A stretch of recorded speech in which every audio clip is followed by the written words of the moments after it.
പൗർണമി തിങ്കൾ. രചന, അവതരണം മിത്രവിന്ദ.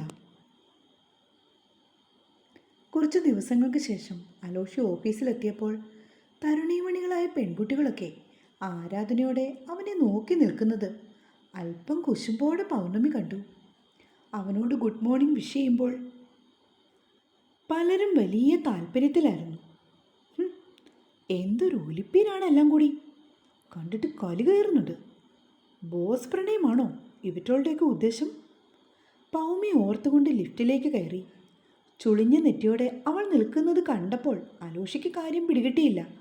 കാലത്തെ അത്യാവശ്യം നല്ല തിരക്കായിരുന്നവൻ, അതുകൊണ്ടൊന്നും ചോദിക്കാനോ അവന് പറ്റിയില്ല. പിന്നീട് പൗർണമിയും ഓഫീസ് കാര്യങ്ങളിൽ വ്യാപൃതയായി. ചെറിയൊരു മീറ്റിംഗ് കൂടി ഉണ്ടായിരുന്നു. അലോഷിയെ കാണുവാൻ വേണ്ടി ഹൈദരാബാദിൽ നിന്നും ഒരു പാർട്ടി വന്നതുകൊണ്ട് പൗമിയായിരുന്നു മീറ്റിങ്ങിൻ്റെ ചുമതല അവൻ ഏൽപ്പിച്ചത്. ചെറിയ ടെൻഷൻ തോന്നിയെങ്കിലും അവിനാശ് ഹെൽപ്പ് ചെയ്തതുകൊണ്ട് അവൾ അല്പം ധൈര്യം സംഭരിച്ചുകൊണ്ട് മീറ്റിംഗ് ഹാളിലേക്ക് പോയി. ഉച്ചയായപ്പോൾ മീറ്റിംഗ് അവസാനിച്ചു. അലോഷിക്ക് പകരം ആദ്യമായി പൗമി സംസാരിച്ചത്. ബാക്കി സ്റ്റാഫിനൊക്കെ അവളെപ്പറ്റി നല്ല മതിപ്പായിരുന്നു. അവരൊക്കെ ആ കാര്യത്തെപ്പറ്റി അലോഷിയോട് പറയുകയും ചെയ്തു. അത് കേട്ടതും അവനും ഹാപ്പിയായി. ഉച്ചയ്ക്ക് ഭക്ഷണം കഴിക്കുവാനായി പൗർണമി വന്നിട്ട് അലോഷിയെ വിളിച്ചു. അലോഷയും കഴിക്കാൻ വരുന്നില്ലേ?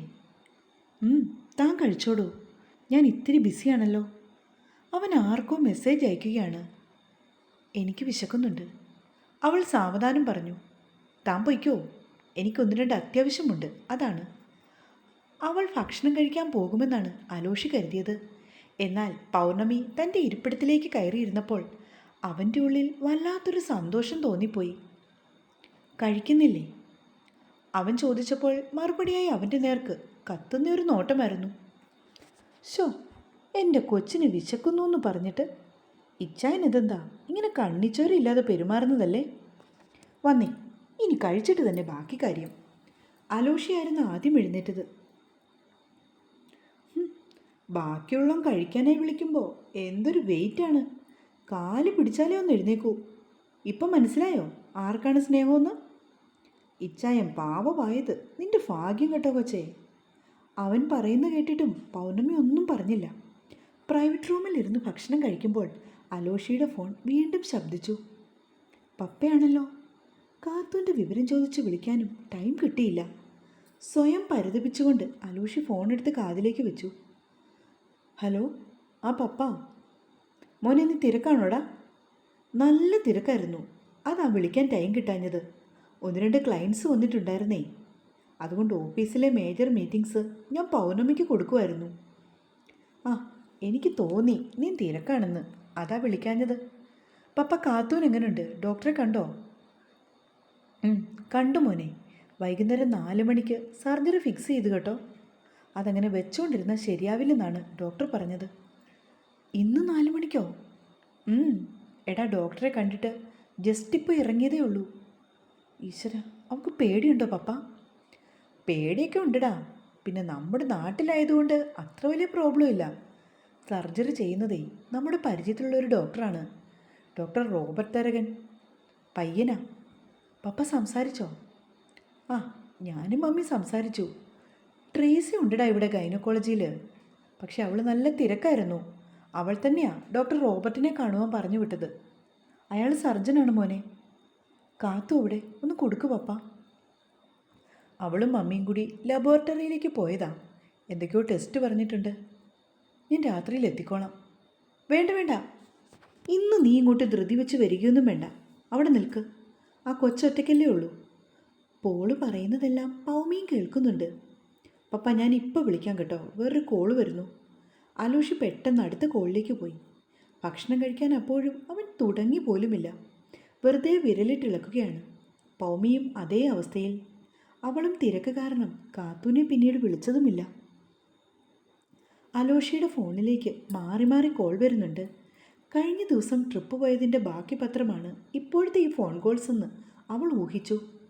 കാത്തു ലാബിലേക്ക് പോയതാണെന്ന് പറഞ്ഞ് പൗർണമിക്ക് അവൾ മെസ്സേജ് അയച്ചു. അലോഷി ഫോൺ കട്ട് ചെയ്ത ശേഷം അവളുടെ അടുത്തേക്ക് വന്നു. പൗമി, എവിടെ താൻ കഴിച്ചോ? എനിക്ക് തീരെ വിശപ്പില്ല. ഒന്ന് മൂളിയ ശേഷം പൗർണമി രണ്ടാളുടെയും ലഞ്ച് ബോക്സ് എടുത്ത് അടച്ചു. തനിക്ക് വേണ്ടേ?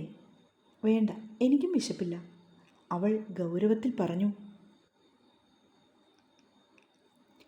സത്യം പറഞ്ഞാൽ കാത്തൂൻ്റെ കാര്യം കേട്ടിട്ട് ആകെ ഒരു വല്ലായ്മ പോലെ. അവൾക്കാണെങ്കിൽ സൂചി കാണുന്നത് പോലും പേടിയാ. അത് പറയുകയും അലൂഷയുടെ ശബ്ദമിടറി. പൗർണമി മുഖമുയർത്തി നോക്കിയപ്പോൾ അവൻ്റെ കണ്ണ് നിറഞ്ഞൊഴുകുന്നതാണ് കണ്ടത്. വേഗത്തിൽ വാഷ്റൂമിലേക്ക് പോകുന്ന അലൂഷയെ കണ്ടതും പൗർണമിയുടെ നെഞ്ചിൽ വല്ലാത്തൊരു വേദന തോന്നിപ്പോയി. ഇച്ചായൻ്റെ ജീവൻ്റെ ജീവനാണ് സഹോദരിമാർ. പ്രത്യേകിച്ച് കാത്തൂനോട് ഒരല്പം ഇഷ്ടം കൂടുതലുണ്ടെന്ന് അവൾക്ക് തോന്നി. ലഞ്ച് ബോക്സ് അടച്ച് ബാഗിൽ വെച്ച ശേഷം അവൾ ചെന്ന് കൈ കഴുകി. എന്നിട്ട് സീറ്റിലേക്ക് പോയി.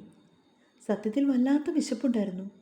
പക്ഷെ അവളുടെ കാര്യം കേട്ടപ്പോൾ വിശപ്പും ദാഹവുമൊക്കെ ആവിയായി പോയെന്നോർത്തുകൊണ്ട് അലോഷി ഇറങ്ങി വന്നു. പൗർണമി. അരികിലായി വന്നിരുന്നു കൊണ്ട് അവൻ അവളെ വിളിച്ചു. തനിക്ക് ഒറ്റയ്ക്ക് നിൽക്കാൻ പേടിയുണ്ടോടോ? എനിക്ക് നാട്ടിലേക്കൊന്ന് പോകാനായിരുന്നു. കാത്തൂൻ്റെ കാര്യം ഓർത്തിട്ട് ആകെ ഒരു ടെൻഷൻ പോലെ. അലോഷി മെല്ലെ അവളോട് ചോദിച്ചു. നമുക്ക് ഒരുമിച്ച് പോകാം ഇച്ചായ, ഞാനും കൂടി വരാം, അവൾ വേഗം പറഞ്ഞു. പൗർണമി ഒപ്പം വരാമെന്ന് കേട്ടതും അലോഷിക്ക് സന്തോഷമായി. ഒറ്റയ്ക്ക് നിൽക്കാൻ മടിയായിട്ടല്ല, അവളെ ഒന്ന് കാണാമല്ലോ എന്നോർത്തു, അതാണ്. ഇന്നലെ ഇവിടുന്ന് പോയേ ഉള്ളൂ, ശരിയാ. എന്നാലും എന്താണെന്നറിയില്ല പൗർണമി, ആകെ കൂടി മനസ്സിന് വല്ലാത്ത സങ്കടം പോലെ. അലോഷി സാവധാനം പറഞ്ഞു. അത് ഇച്ചായൻ അവളെ അത്രമാത്രം സ്നേഹിക്കുന്നത് കൊണ്ടാണ്. സാരമില്ല, നമുക്ക് പെട്ടെന്ന് തന്നെ പോകാം.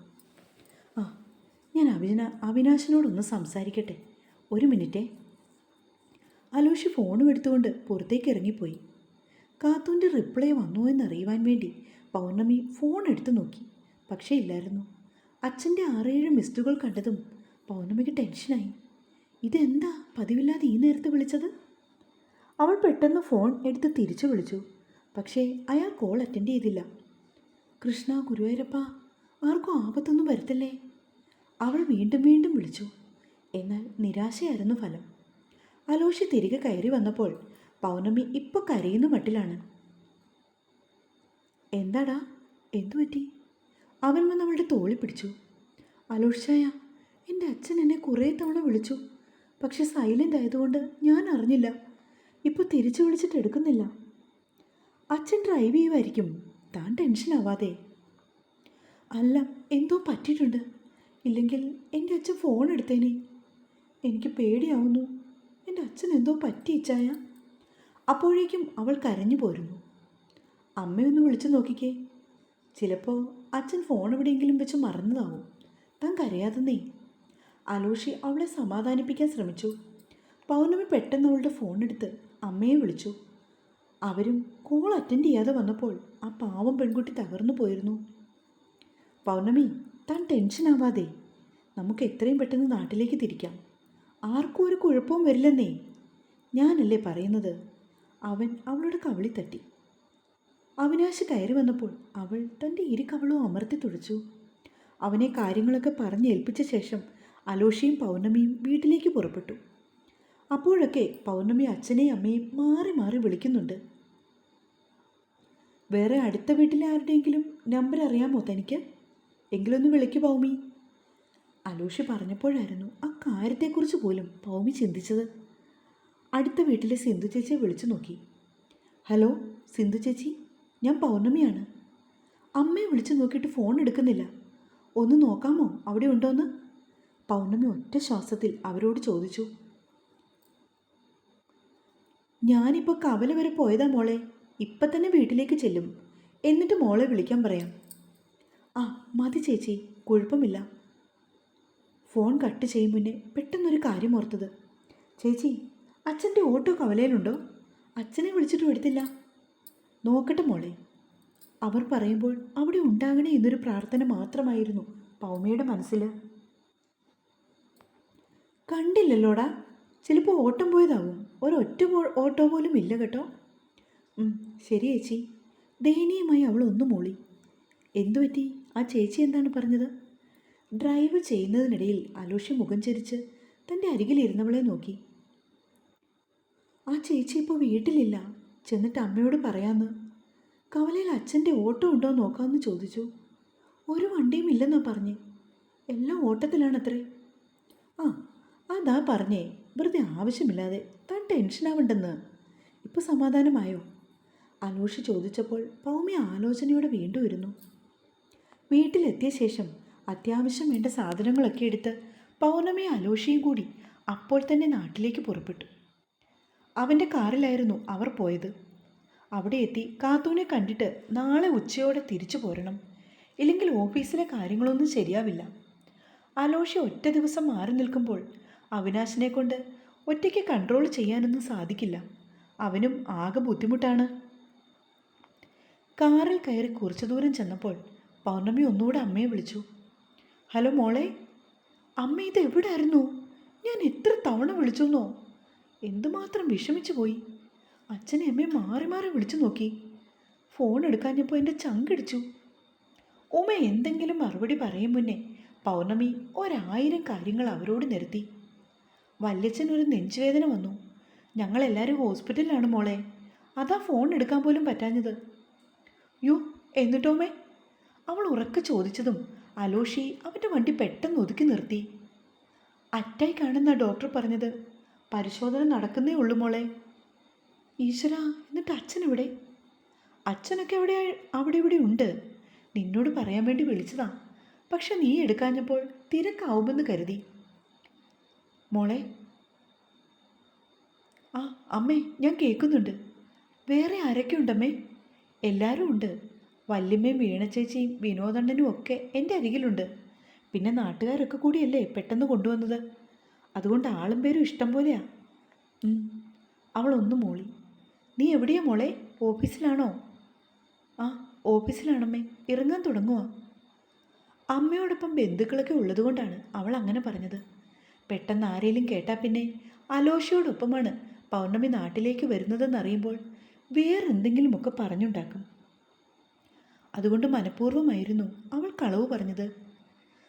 ഫോൺ കട്ട് ചെയ്ത ശേഷം പൗർണമി നേരെ ചൊവ്വേ ശ്വാസം പോലും എടുത്തത്. അത്രയ്ക്ക് ടെൻഷനായിരുന്നു. അലോഷയോട് അവൾ കാര്യങ്ങളൊക്കെ വിശദീകരിച്ചു. ഇത്രയും കാര്യമേ ഉള്ളൂ. അതിനെന്തൊക്കെ പുകിലായിരുന്നു. ബാക്കിയുള്ളവൻ ഒന്നാമത് ടെൻഷനാണ്, ആ കൂടെ ഇതും. അവൻ കണ്ണുരുട്ടിയപ്പോൾ പൗർണമി ഒന്ന് അവനെ നോക്കി പുഞ്ചിരിച്ചു. അതിമനോഹരമായി. പൗർണമി, നമുക്കൊരു കോഫി കുടിച്ചിട്ട് പോവാം. താൻ ഉച്ചയ്ക്കൊന്നും കഴിച്ചില്ലല്ലോ.